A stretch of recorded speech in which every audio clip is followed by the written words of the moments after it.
this is about an enhancement. This is about a more immersive experience, not even immersive audio experience, but an immersive experience. Because even if we tried and we just wanted to experience one sense, we can't.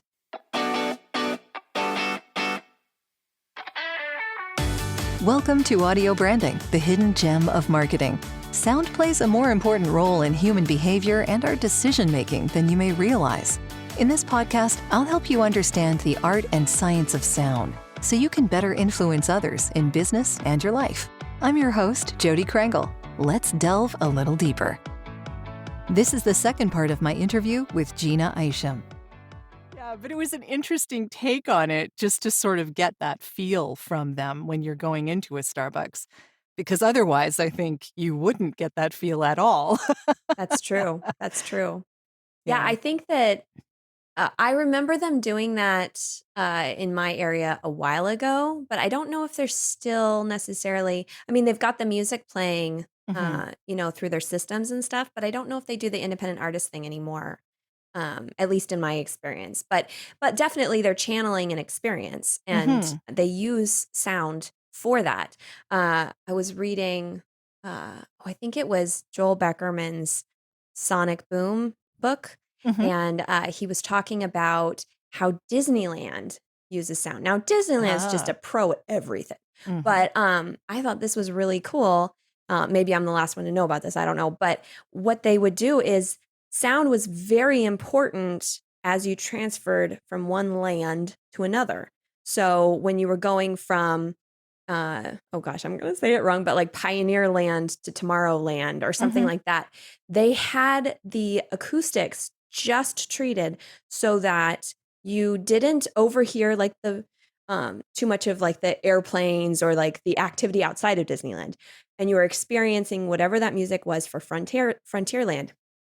But as you would pass through, like, say, some trees or something into Tomorrowland, they had it so that it was such a fine-tuned, uh, transition from Frontierland sounds to Tomorrowland sounds that it worked as you were passing through into the other. It didn't invade the experience you just had, and it's not interrupting the experience that you're just about to have. It's very cool, and That's and pretty that's not impressive. necessarily the songs that are playing, but, like, the Yeah. atmospheric sounds of hmm maybe Frontierland has frogs croaking, and then you go to Tomorrowland and you hear a spaceship or something like that. hmm Um, but it was so seamless, that it didn't cut the experiences, but it also wasn't jarring when you moved from one land to another. It Yeah. worked. That's art. There's Yes, definitely an art to that. Yeah. that is There's a definitely lot of art. art that goes into Disney World and Mhm, mhm. Disneyland and yeah, all of that. Yeah. It's amazing. But I don't know even how they would manage that. I guess that they have speakers pretty much They do. everywhere, and if Yeah. you angle them in certain directions and you can Mhm, hide them with trees and shrubs and whatever else, you have around there, mhm. yeah, but that is definitely artful. Yes, absolutely. Like, everything about their experience is, like, uninterrupted, just seamless moving from one thing to another. Yeah, really impressive. Mhm. So speaking of impressive, when did you start your podcast and what made you wanna start it? Because, I mean, it's Yeah. impressive. Yeah, so, I guess just to step back, I was like I said, I'm a writer, I'm a composer and everything, and, when my husband and I got married, 8 years ago, almost 8 years ago, we combined our companies, so I'm audio, he's video, so we have an audio video production company, and, when we started to really do our stuff full time, I had to figure out how to market both audio and video, and not knowing the video end as well, I started to do a lot of self-education on marketing and realized I loved it. I loved it, which is so bizarre. Just the whole idea of, like, sociology and anthropology and psychology, like, all of this goes into play, things I was never interested in before, but it was super interesting at this point in my life. Mhm. And then through this, I found the lack of sound strategy. That it just as a musician, I was just like, "Why did you just throw that in there?" You know? And then kind of understanding what marketing was, I was going, that's not gonna land well, or that's only gonna work one off. Like, why aren't they addressing this issue or this issue? And so I started this self-led journey into sound marketing and realized that there was a lot missing. So I started to make these connections because there wasn't that much like conversation happening. It Hmm. was like probably about 3 years ago or so. There wasn't a lot of conversation happening. So I was seeking out the people that were talking about it. And through that, I was interviewing them for the podcast. And the real reason for the podcast was I retain information a lot better when it's repeated to me. So it was more for my own benefit. Hmm. So I would interview these people of interest to me that I felt knew what was going on and people that I felt other people needed to know about. I would interview them and ask them my questions and expand, and they would expand upon it. And then I edit my own podcast as well. So I was listening to it again. And then through that, it would inspire an article. So I would write an article, which would be putting it in my head again. Um, so that's kind of how that started. So the podcast is almost 2 years old. I think I'm at 72 episodes, 73. Hmm. Hmm. Can't remember. Oh, just over 70. Yeah. And yeah, so it's fun. I get to meet a lot of cool people. I'm in the podcast space, which is really, really fascinating.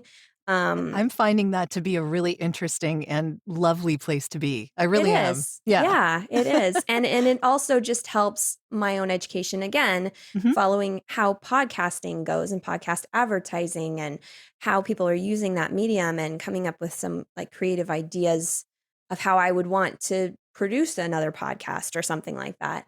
Hmm. So it's kind of all good things. And through that, I started writing articles. And then now I'm doing like kind of thought piece articles and then from that I think this last summer, my husband said, because you've got all this information, you should probably put it like organized in one place. And so that's where the course came from that is called Sounds, Power, and Influence in Marketing. Hmm. I have ideally two more coming out by the end of the year, one on sonic branding and the other one on sensorial marketing. So yeah, that's what I do. Fantastic.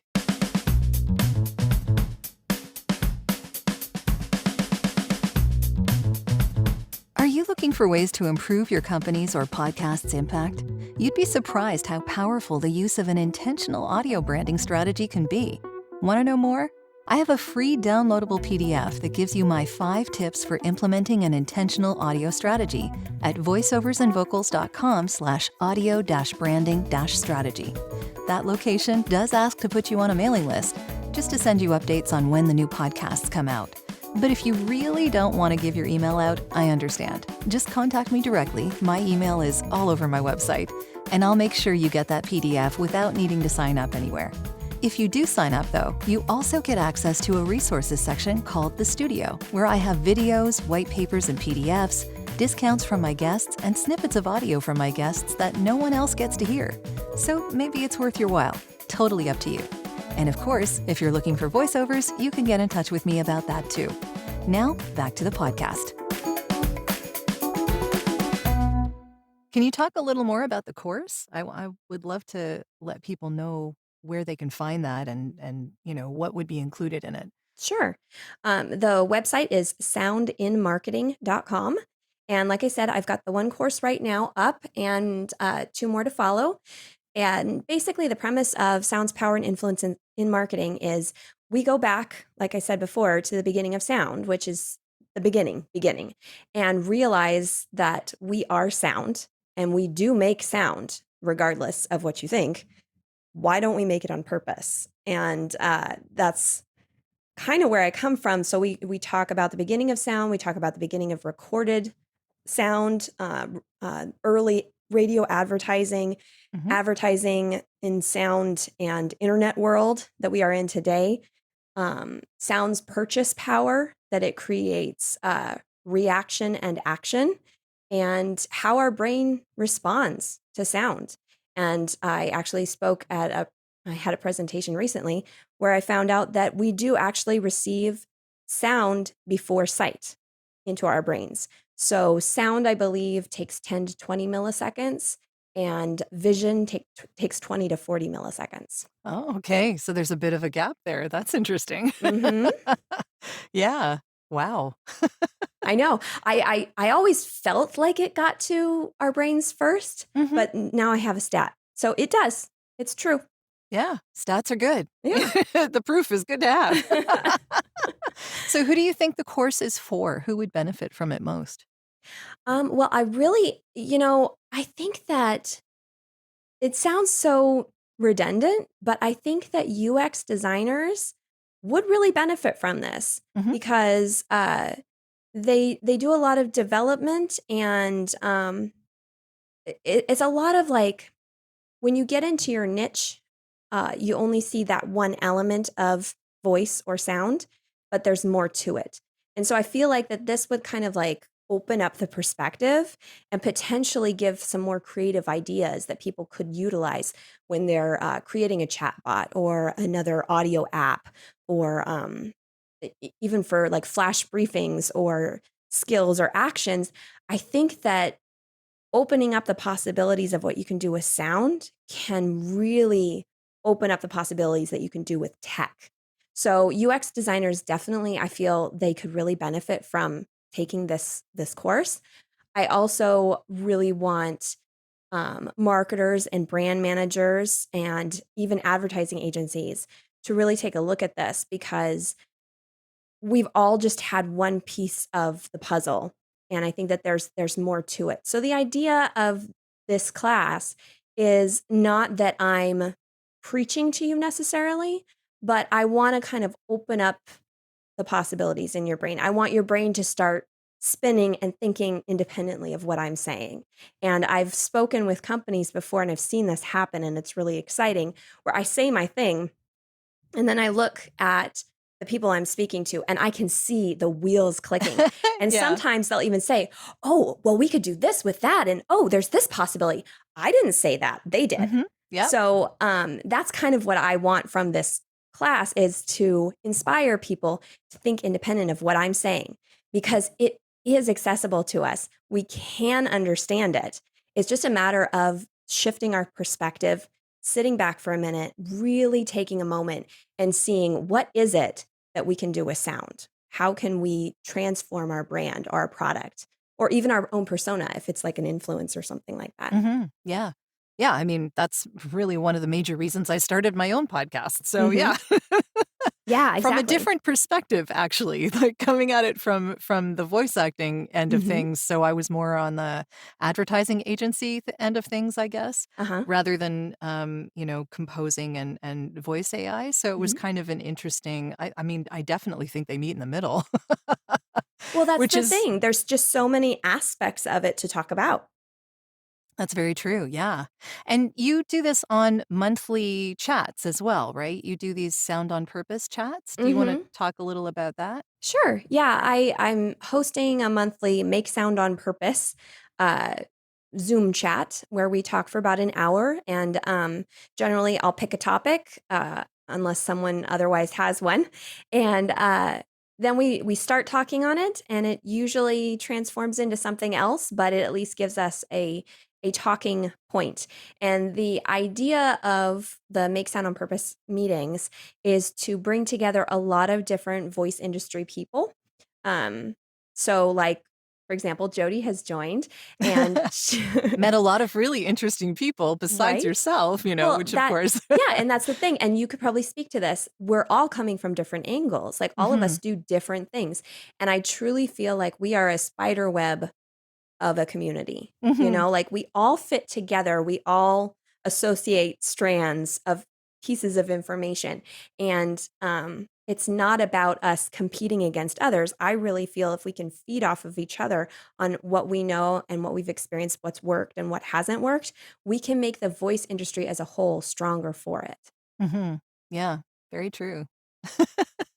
So I have to ask, where do you see all of this going in the future? Like, what is the future of sound? Where do you want it to go?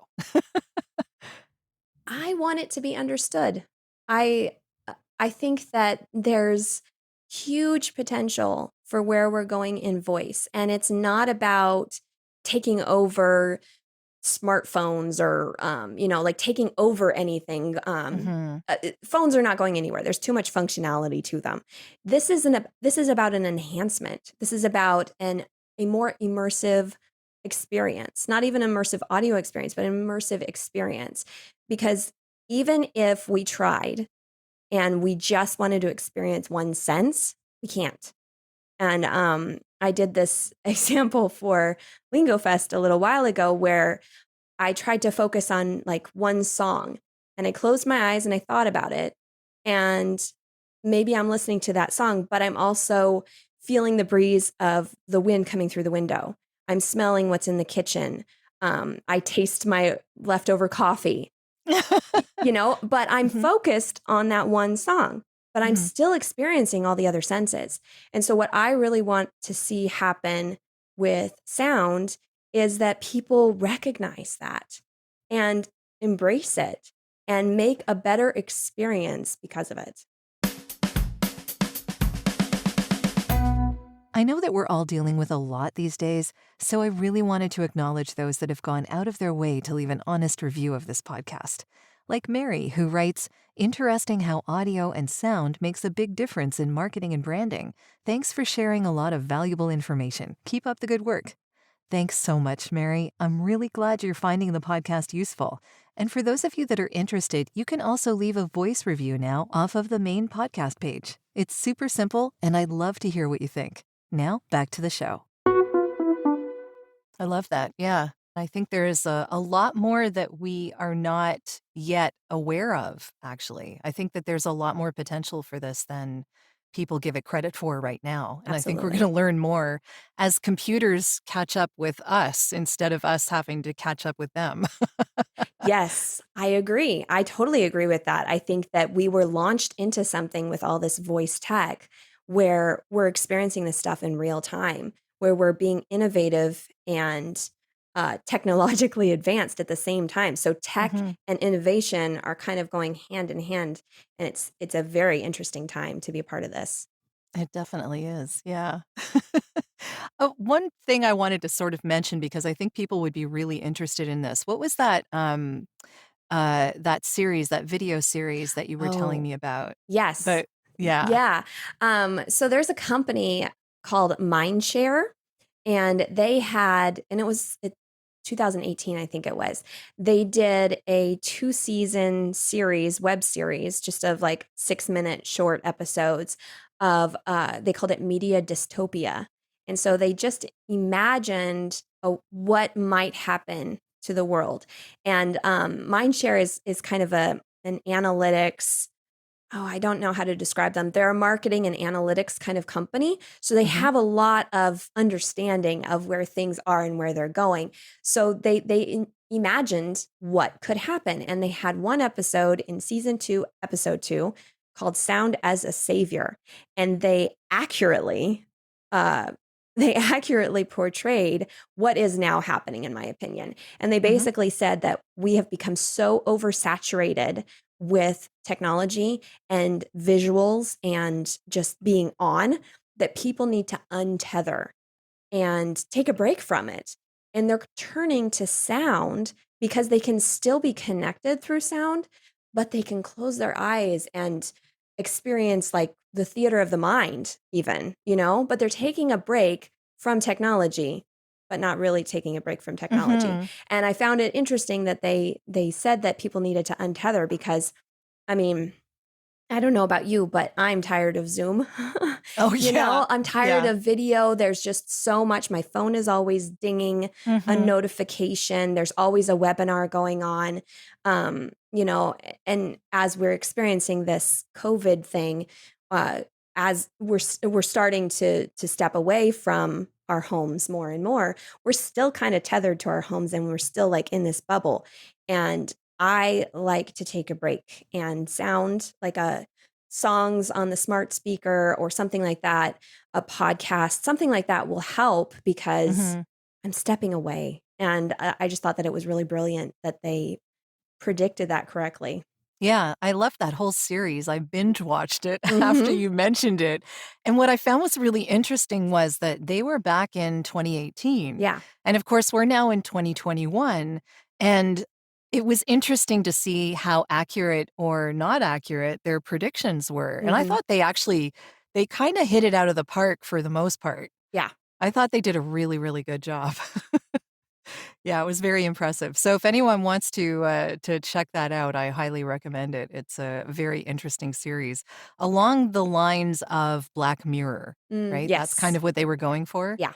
Hmm. Yeah. So Which near future. that was a scary. I watched 2 or 3 episodes. I'm like, I'm done. Mhm. That I can't. Yeah, I yeah, can't do I this. couldn't get into it either. It freaked me out a little, yeah. That freaked me out a lot. Yeah, there's a lot of near future stuff that, Yeah. I really hope doesn't happen. Yes, I agree. I 100% agree. Mhm. So what are you working on right in this moment? All of the above. I'm working on getting another course done. I've got 3 or 4 chapters done. The outline is done. I'm reaching out a lot more to marketers and brand managers rather than our voice first community Mhm. because I feel like uh, we're kind of talking in circles at this point, and we need to face outward and speak to the companies and the associations that could utilize what it is that we're creating and we're talking about and the things we're doing. So, trying to reach out more to marketing and brand managers and even advertising agencies to get the word out and let them know what's happening specifically on sonic branding, because it hurts my heart when something doesn't land, but it's because of execution. So yeah, that's what I'm working on right now. Great. And how could people get in touch with you if they wanted to do that? Uh, and Jody can attest to this. I'm very active on LinkedIn, so you can find me on LinkedIn, Jeanna, and Isham, Isham. So I'm on there. I'm on Twitter. I also have my 2 websites. So there's soundandmarketing.com, and you can join my newsletter there. And then I also have Dreamer Productions, DREAMR Productions.com. And that is my main page where you can hire me for consultations or events. And also, I create sonic branding. Wonderful. Well, thanks so much for being here with me today, Gina. I love this discussion and I'm looking forward to everything that you have going on in the future because it's going to be fantastic. Thank you, Jody. I really appreciate it.